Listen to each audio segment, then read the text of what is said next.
Assalamualaikum warahmatullahi wabarakatuh. Salawat serta salam kita kirimkan kepada Nabiullah Muhammad SAW, karena pada kesempatan ini kita masih diberikan kesempatan untuk bisa memaparkan materi pada hari ini. Adapun tujuan saya dalam membuat video ini adalah untuk mengerjakan tugas UAS saya pada matkul Keuangan Publik Islam. Perkenalkan, nama saya Amirah Husnul Khotimah, NIM 21203874236010, dari Prodi Manajemen Zakat dan Wakaf. Di sini dalam matkul Keuangan Publik Islam saya akan membahas mengenai 3 hal, yaitu usyur, pengeluaran negara Islam, dan pendapatan negara Indonesia. Kita masuk ke materi pertama, yaitu pengertian usyur. Usyur merupakan salah satu sumber keuangan yang pernah populer di Indonesia Islam. Usyur jamaknya usyur dalam bahasa Arab berarti 1/10.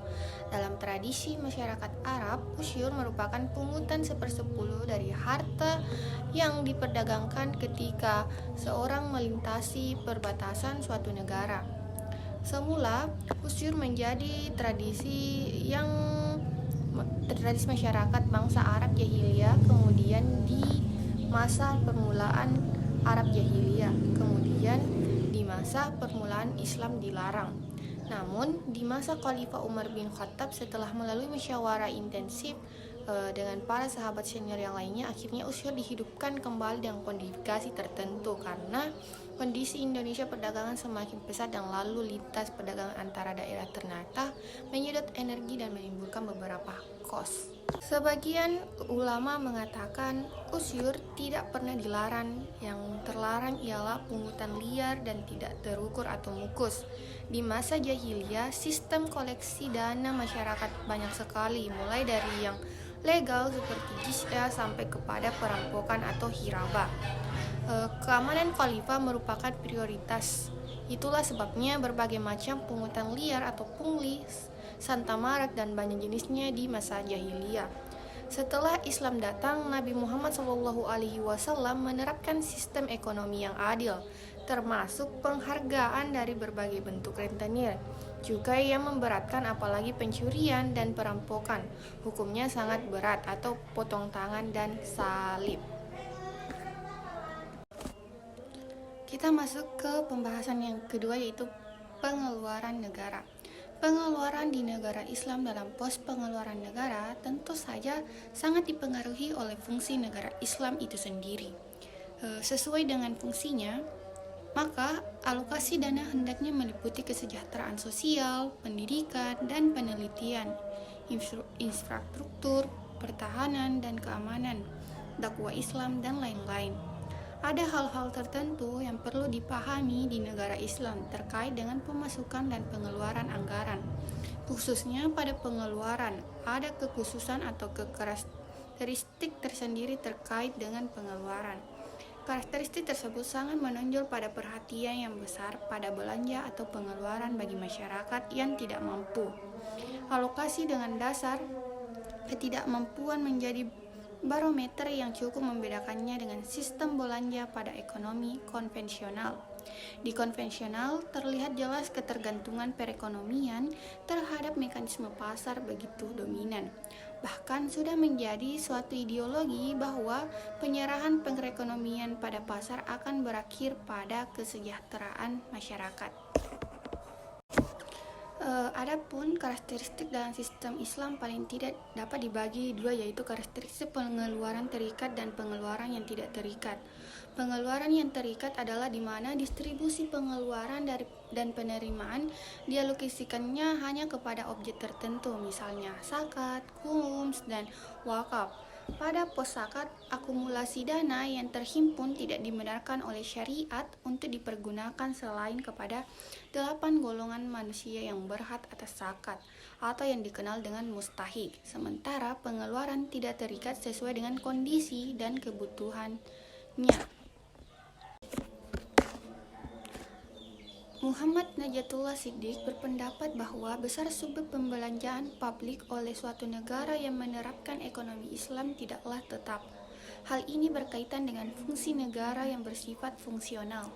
Siddiq menjelaskan karakteristik belanja publik sesuai dengan 3 macam fungsi negara. Pertama, fungsi negara berdasarkan syariah yang bersifat permanen. Kedua, berdasarkan keturunan syariah yang ditentukan oleh ijtihad dengan melihat keadaan pada satu itu. Ketiga, fungsi negara pada satu waktu dan keadaan berdasarkan kemauan masyarakat melalui sebuah keputusan syura. Pada masa awal-awal Islam, pendapatan negara bersumber dari beberapa instrumen yang dianggap sebagai pajak, diantaranya zakat, ghanimah, jiz'ah, dan usyur. Namun, tidak menutup kemungkinan bahwa pemerintah Islam boleh saja mengambil unsur-unsur pendapatan lainnya bila dibutuhkan atau mendesak. Penggunaan dana ini diperuntukkan untuk membiayai kebutuhan dan program pokok pemerintah.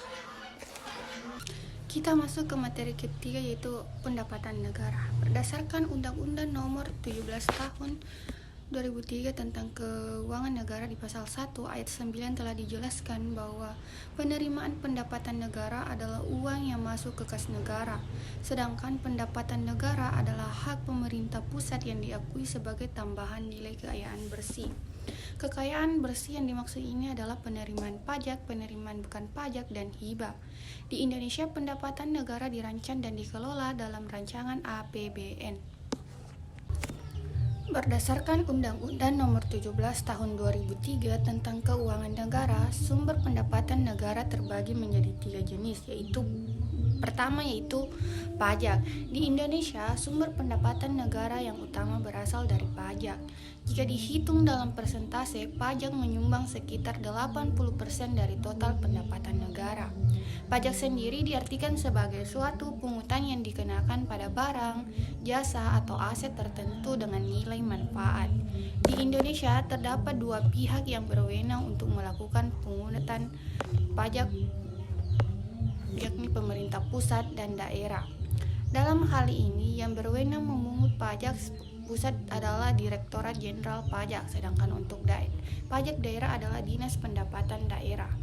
Dalam praktiknya, terdapat beberapa jenis pajak, diantaranya adalah yang pertama yaitu pendapatan PPh.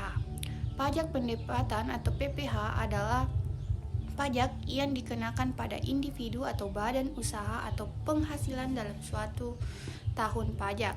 Penghasilan tersebut dapat berupa keuntungan usaha, gaji, honorarium, hadiah, dan yang lainnya. Pendapatan PPN. Pajak pertambahan nilai atau PPN adalah pungutan pada transaksi jual beli barang dan jasa oleh wajib pajak yang telah menjadi pengusaha kena pajak atau PKP. Yang ketiga yaitu pendapatan cukai. Cukai adalah pungutan negara terhadap barang-barang tertentu yang memiliki sifat seperti di Undang-Undang Cukai. Objek cukai sangat beragam, contohnya seperti tembakau, cerutu, dan minuman keras. Yang keempat yaitu pendapatan bea masuk dan keluar. Berdasarkan Undang-Undang Kepabeanan, bea masuk adalah pungutan negara yang dikenakan terhadap barang-barang impor, sedangkan bea keluar adalah pungutan negara yang dikenakan pada setiap barang ekspor.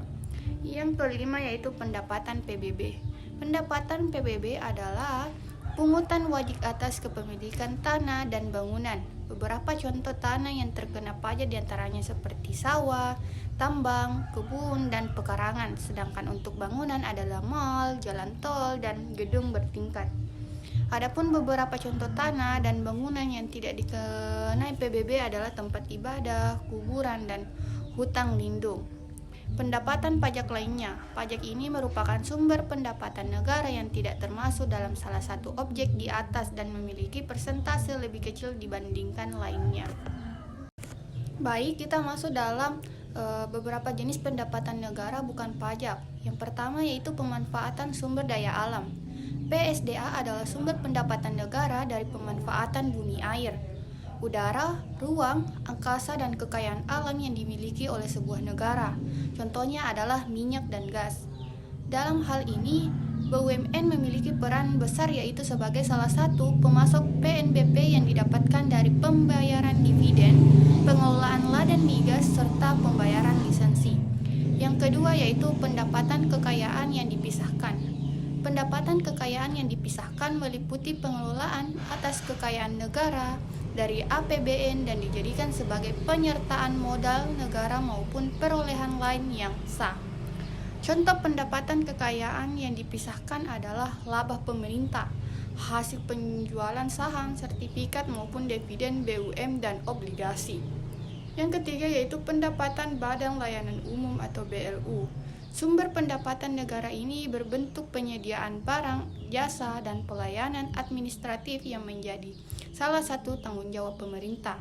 Di Indonesia, contoh pendapatan Badan Layanan Umum adalah kereta api, pendidikan, kesehatan, dan pemberian hak paten.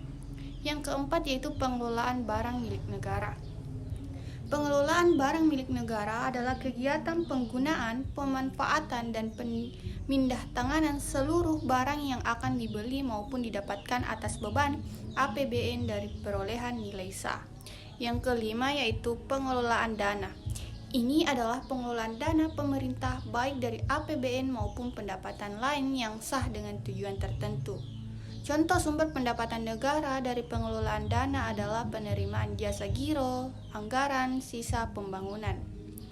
Yang terakhir yaitu hak negara lainnya adalah sumber pendapatan negara PNBP selain beberapa kategori di atas. Contohnya adalah pembayaran denda dari pelanggaran yang dilakukan oleh masyarakat atau hasil lelang barang sitaan. Meskipun tergolong dalam penghasilan non-pajak, hibah terhitung sebagai penerimaan di luar PNBP. Oleh karena itu, hibah diklasifikasikan dalam kelompok berbeda dan memiliki aturan tersendiri. Di Indonesia, hibah diatur dalam Peraturan Pemerintah Nomor 10 Tahun 2011. Dalam aturan tersebut, hibah diartikan sebagai penerimaan negara dalam bentuk devisa yang dirupiahkan, rupiah, barang, jasa, dan atau surat berharga dari dalam maupun luar negeri. Hibah bertujuan untuk mendukung program pembangunan nasional. Contoh alokasinya adalah pada pembangunan suatu daerah yang terkena bencana atau dalam keadaan genting. Itulah tadi pembahasan yang saya bisa paparkan. Kurang lebihnya mohon dimaafkan. Wassalamualaikum warahmatullahi wabarakatuh.